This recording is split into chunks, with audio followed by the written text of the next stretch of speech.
Faltam poucos dias para o Halloween. Faltam apenas 200 e um cadinho. Então eu trago para vocês uma história do Halloween de 1999, nesta sexta-feira 13. Algo que foi feito, transmitido e esquecido pelo tempo. Um projeto gravado por um grupo de adolescentes e seu cachorro e apresentado pela Cartoon Network. Este é The Scooby-Doo Project.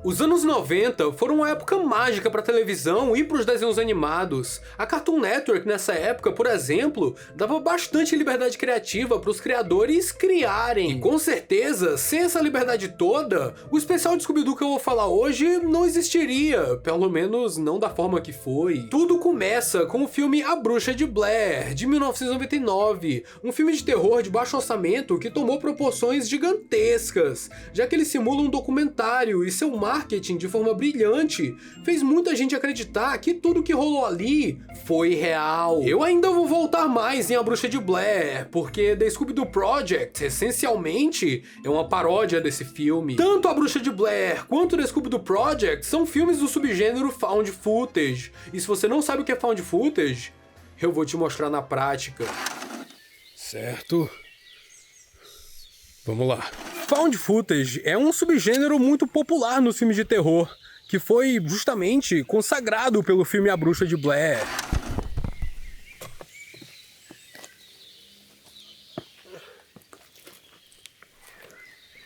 A premissa desses filmes normalmente é que um ou mais personagens gravam os acontecimentos do filme, simulando algo real mesmo, e as filmagens são encontradas posteriormente, por isso o nome. Filmes como Atividade Paranormal e Cloverfield são bons exemplos. E apesar de eu não ser tão fã desse gênero em si, devo admitir que é um dos estilos de filme que tem grande potencial de fazer uma obra bem perturbadora. Esse especial do Scooby-Doo foi exibido em formato de bumper durante uma maratona de Scooby-Doo Cadê Você?, que estava rolando entre 31 de outubro e 27 de novembro de 1999. Ou seja, eram passados pequenos trechos de The Scooby-Doo Project durante os intervalos comerciais da maratona. E ao final, após a estreia televisiva do filme Scooby-Doo e a Bruxa Fantasma, a Cartoon Network exibiu o especial completo. O que torna The Scooby-Doo Project uma relíquia das animações é que até mesmo esse especial completo não compilava verdadeiramente tudo o que foi mostrado durante os intervalos comerciais. Ainda tem algumas cenas cruciais que foram deixadas de fora dessa versão de 18 minutos, que inclusive foi publicada na internet em 2018 por um dos criadores do curta, Larry Morris. Outra versão do curta que dá pra achar no YouTube é a de 10 minutos, que foi publicada pela Cartoon Network no aniversário de 30 anos do canal. Mas como é The Scooby-Doo Project? O que há de tão tenebroso nesse especial? Bom, além dessa estética analógica da filmagem amadora, do híbrido entre live action e personagens animados que estão em uma situação aparentemente de perigo real, o roteiro desse curta é muito bem feito. Pra começar, o curta inicia apresentando os integrantes da Mistério S.A. ao lado da saudosa máquina de mistério. Essa réplica da van, inclusive, era um veículo de marketing da Warner Bros., que andava por Toronto pra promover o desenho, e foi alugado pela equipe do The Scooby-Doo Project pelos dias que filmariam o curta. No início, enquanto o grupo zomba do nome do Salsicha... Something wrong, Norville. Norville. Very funny. Norville. Já dá pra notar que a pós-produção do curta foi maravilhosamente intensa, mas no final o resultado ficou brilhante. Uma boa parte das cenas foi gravada com pontos de tracking, para os personagens terem esse movimento fluido enquanto a câmera vai de um lado pro outro. Mas algumas cenas foram feitas sem os pontos de tracking, então tiveram que fazer animação e composição manualmente. E não vamos esquecer que esse curta é de 1999. É legal que além da máquina de mistério ser live action, eles mostram até uma caixa de biscoitos Scooby. Na caixa tem o logotipo da Cartoon Network, o que eu acho que tira um pouco a imersão. Mas acredito que essa era uma caixa que andava junto da van alugada, porque esses biscoitos Scooby aparentemente não eram vendidos nessa embalagem na época. Depois disso, algumas pessoas aleatórias são entrevistadas, satirizando o início de A Bruxa de Blair, em que várias pessoas falam sobre a lenda da bruxa. Mas aqui, cada um dos entrevistados fala sobre algum monstro completamente diferente do que o outro falou. Esse cara fala de um monstro que tinha espinhos no braço. Já esse cara fala de um monstro grande, gelatinoso e luminoso. Esse fala de alienígenas e engenharia biológica. Cada um é mais malucão que o outro. Esse fala de um fantasma de um soldado. Essa fala de um gato radioativo. Você já viu um gato radioativo? Eu já. Era de você que a mulher tava falando. Bom, o penúltimo entrevistado nota que o grupo se trata da Mistério S.A., mas no caso do próprio desenho animado Scooby-Doo. You're cartoons, aren't you? E a última entrevista é com uma simpática velhinha. You stay away. Wood first. I go them. Ou não tão simpática assim, mas ela avisa pro grupo não entrar na floresta. E eles deveriam ter ouvido ela. Enquanto o Salsicha entra em crise existencial por tudo parecer mais realista, eles saem da máquina de mistério e a deixam estacionada na estrada, assim como no filme A Bruxa de Blair. O que significa que eles não vão ver essa van novamente. Eles decidem acampar em um cemitério local. E enquanto a Velma explica sobre a lenda que eles estão investigando, o Salsicha e o Scooby-Doo tentam ignorá-la por estarem com medo. I can't hear you. I can't hear you.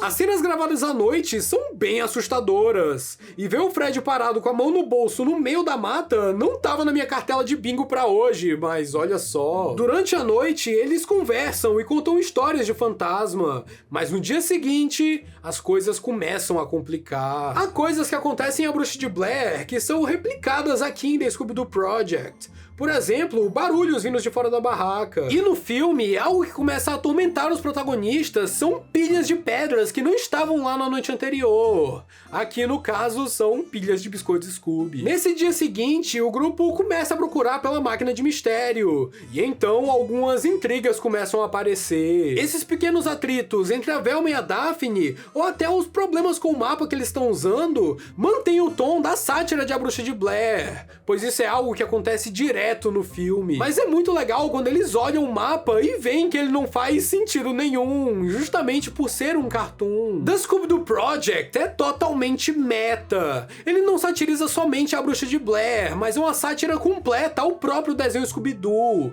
o que é fantástico. O Fred discute com a Velma porque ela perdeu o mapa, até que o Salsicha e o Scooby admitem que comeram o mapa. Isso também rola no filme A Bruxa de Blair, em que um dos personagens revela que foi responsável pela perda do mapa, no caso, jogando ele no rio em um momento em que estava fora de si. Só que aqui, no caso, o Salsicha e o Scooby só comeram o maldito mapa mesmo, mais especificamente com pimenta tabasco. Yeah, Robasco. Eu duvido que isso fique bom.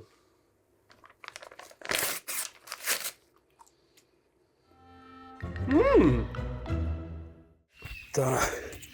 Eu acho que eu deixei o carro aqui. Não foi ali. Então foi... Oh, droga. Tô perdido. Bacana. E tá anoitecendo. Bacana 2.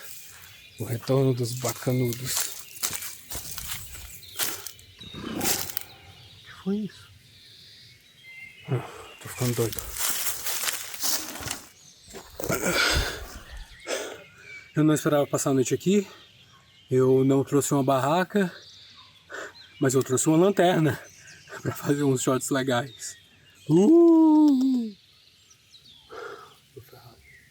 Ai, eu quero chorar. Cadê o p do carro? Vou ter que fazer uma fogueira aqui. Eu só não sei como... Droga. Eu não sei mais o que fazer. Eu não sei que horas são. Eu não tô enxergando praticamente nada. Eu tinha que estar em casa, eu tinha que dar comida pro meu gato radioativo. Vocês estão vendo isso também?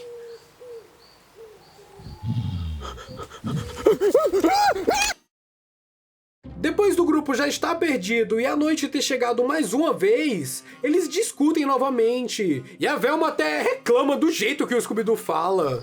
What was that? Does anyone understand what this dog is saying? Like lay off, Scoob. Yeah. E depois a Velma perde os óculos, é claro. E o Fred fica bolado porque ela poderia usar um cordão de óculos. E então eles discutem sobre os bordões de cada um. Zoinks? That's all you have to say, Zoinks? What the heck does that mean, anyway? Oh, I'm sorry. What do you want me to say? Shankies? Mais 3 vezes que o curta demonstra essa metalinguagem. Só que após isso, eles se perdem no Scooby-Doo. E esse frame do Scooby em preto e branco ao fundo, na escuridão, é medonho. Eles então conseguem retornar pro cemitério, mas ainda não encontram a van, e sim pegadas. E essas pegadas são deles mesmos, o que os faz notar que estão andando em círculos. É uma sensação medonha. Eu não consigo nem imaginar o que é estar nessa situação, de se perder na floresta à noite e estar com medo da própria sombra. Eu me perdi na floresta à noite e eu tô com medo da minha própria sombra. Após o Fred ficar transtornado e perdendo a cabeça, a noite chega novamente. E tem momentos do curta que eles somente gravam a floresta e usam as vozes gravadas como artifício para baratear os custos e manter a história andando. É fenomenal. Mas nessa noite as coisas ficam mais estranhas ainda. Um monstro finalmente aparece. Diferente do filme A Bruxa de Blair, onde a gente só escuta coisas bizarras, aqui o monstro realmente aparece. Eles discutem novamente de forma meta, buscando uma explicação lógica para esse monstro, já que normalmente em Scooby-Doo, os monstros são pessoas disfarçadas, realizando efeitos que os fazem parecer fantasmas ou criaturas. Scooby-Doo! Scooby-Dooby-Doo! Scooby-Dooby-Doo! Depois disso, a parte mais insana do especial acontece. Nós ouvimos... Meteram o Scooby-Doo. Meteram o Scooby-Doo no curta. É um personagem extremamente infame. Além de fazer ele ser, em muitos aspectos, desagradável, a própria fase dele em Scooby-Doo foi uma das piores do desenho. Com certeza o Scooby-Doo é bastante detestado pelo público, isso desde os anos 80. E o filme de 2002 só consagrou mais ainda o ódio por ele, já que o fizeram como o vilão Mastermind, o que é muito engraçado. Eu não faço ideia de como o Scooby-Doo achou o grupo na floresta, mas é muito bom quando a Velma explica pra Daphne que aquele som é só o Scooby-Doo, e ela continua fugindo. Daphne, stop! It's just Scrappy-Doo! I know!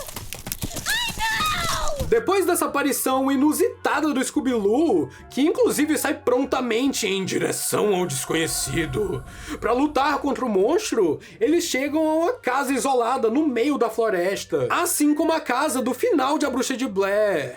E pra quem assistiu esse filme, sabe que esse é o momento pivô e mais trágico da obra. Mas aqui eles encontram o monstro e a cena clássica de Scooby-Doo em que os personagens fogem em um corredor cheio de portas acontece. Inclusive, essa casa já tinha sido moradia de um dos diretores do curta, o próprio Larry Morris, e ele sabia que a cena das portas funcionaria nesse segundo andar. Uma das cenas mais perturbadoras do curta é um momento em que o Salsicha tá virado pra parede, assim como um dos personagens de A Bruxa de Blair. I'm scared, man!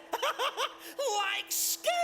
É medonho, ele tá fora de si por causa do medo. Em A Bruxa de Blair, a situação é bem mais tensa quando se trata do personagem virado pra parede, pelo menos no filme original de 99. Porque vocês sabem, A Bruxa de Blair foi um enorme sucesso. O primeiro filme custou em torno de $60 mil pra produzir, sem contar os valores de marketing. Mas ele conseguiu faturar $250 milhões. O primeiro filme custou 60 mil, e o segundo, O Livro das Sombras, uma diga-se de passagem, custou 15 milhões pra fazer. Eles conseguiram fazer um filme 250 vezes mais caro ser pior que o primeiro. O mundo é louco mesmo. Mas depois ainda teve um filme de 2016 que mudou o conceito do original em relação ao personagem estar virado pra parede. Bom, eu tenho que admitir, The Scooby-Doo Project supera os 3 filmes facilmente. Depois da cena de Salsicha, eles capturam o monstro monstro e revelam que é só um cara aleatório que nem consegue falar o bordão direito. Untie me, you intrusive kids! Like he didn't say meddling. Doesn't he know the drill? Só que aí ele fala que só tá fantasiado por causa do Halloween. Então o Fred pergunta por que ele os assustou no cemitério na noite anterior. E ele nega ter feito isso. Well, if you didn't do it, then who? O Nosferatu! Não, isso não acontece. O monstro aparece em um jumpscare e a filmagem é interrompida. Em seguida, uma cena do noticiário é mostrada com um cartaz de desaparecidos. Sensacional! Todos desapareceram, mas eles desconsideraram o cara do final e o Scooby-Loo. Típico. Como eu disse, nessa versão de 18 minutos, algumas cenas ficaram de fora. Por exemplo, a cena dos policiais catalogando as fitas e as evidências do caso. Além disso, não foi mostrado também a cena dos bonecos de graveto, que tem a Bruxa de Blair. E aqui são bonecos que formam o Scooby-Doo, ou um cachorro mesmo. Tanto no filme quanto no especial, esses são símbolos que resumem o projeto. Seja ele The Blair Witch Project, seja ele The Scooby-Doo Project. É muito interessante o que se consegue produzir com esses personagens quando não há tantas limitações da empresa dona da marca. Os diretores do projeto, Larry Morris, Casper Kelly e Steve Patrick, e a produção como um todo, tanto na parte de animação quanto na de efeitos visuais, conseguiram entregar uma história de Scooby-Doo realmente autêntica. E isso é algo que deve ser lembrado. Um projeto como esse especial, apesar de ter sido bem desafiador de produzir, com certeza não teve um orçamento absurdo, considerando que as filmagens foram feitas por equipes pequenas em locações simples, e os equipamentos mesmo foram modestos. Com isso, a Cartoon Network conseguiu fazer uma maratona de Scooby-Doo fora do comum, em que as pausas comerciais eram os momentos mais aguardados pelos espectadores, imagino eu. E ainda puderam surfar na fama de um filme que teve um sucesso explosivo em 99, que foi literalmente o mesmo ano em que eles produziram e exibiram The Scooby-Doo Project. É loucura se parar pra pensar. Eles começaram a produção até antes da estreia do filme. Deve ter sido um baita ano pra essa equipe. E eu realmente gostaria de ver mais desses especiais sendo produzidos nos dias de hoje.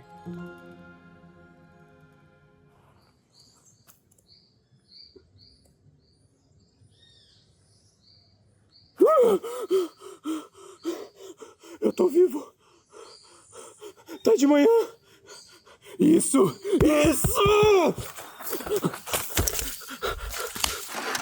Eu preciso encontrar o carro e preciso ter cuidado pra aquela... Mano, o que era aquilo ontem? Ah, era eu. O quê? Olá. Ah!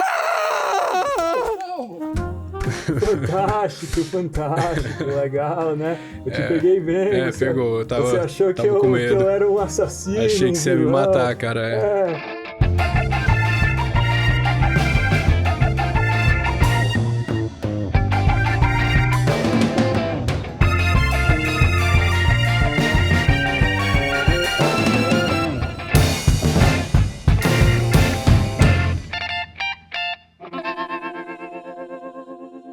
Torne-se membro do canal para acompanhar o que aconteceu nesse episódio do Padcast, o podcast oficial do Pé Grande, com ninguém menos que Maurílio do APDN como primeiro convidado.